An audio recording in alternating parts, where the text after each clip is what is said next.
እኔ ግርም የሚለኝ የሰው ግርግር ነው። ኦሬዲ ማርበርግ መጣ ማርበርግ በየትኛውም ቦታ ማለት ነው።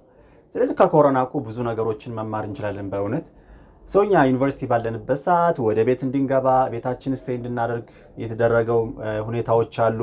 ተማሪዎች ቤታቸው እንዲያነቡበት እያንዳንዱ እንቅስቃሴ የቆመበት ሰዓት ነበረ በኮሮና ታይም። አሁን ማርበርግ የሚባለው በሽታ መጣ ተብሎ ሽርጉዱ በጣም ከባድ ነው። በእርግጥ ጤና ስለሆነ ሁላችንም ራሳችንን መጠበቅ ይኖርብናል። ዛሬ የመጣው መረጃ ወይም ዛሬ የተገለጸው መረጃ በጤና ሚኒስቴር በኩል በማርበርግ በሽታ የተጠቁ ሰዎች 8 እንደሆኑና አጠቃላይ በዚህ በሽታ ተጠቅተው ወደ መጨረሻው ዓለም የሄዱ ወይም ያለፉ ሰዎች 4 እንደሆኑ ተነግሮናል ማለት ነው። ስለዚህ አብዛኛው ሶሻል ሚዲያ የሚያወራው ዝም ብሎ ነው።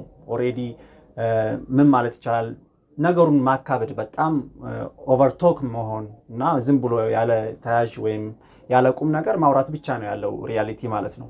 ስለዚህ በያላችሁበት ራሳችሁን መጠበቅ ይኖርባችኋል። በእርግጥ በተለይ በማዕከላዊ ደቡብ ዙሪያ ያላችሁ ኢትዮጵያውያን በጂንካ አካባቢ የምትኖሩ ራሳችሁን መጠበቅ ይኖርባችኋል። ከዚህ ቫይረስ ብዙ ከኮሮና ጋር የሚያመሳስለው ነገር አለ እንዳልኳችሁ።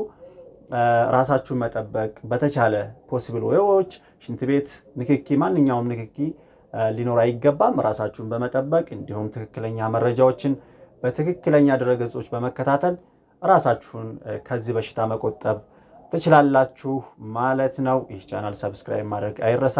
አዳዲስ ነገሮች ሲመጡ ማስታወሳችሁ ይሆናል። ሁላችሁንም በጤና ያቆይል። ሰላም ሁኑ።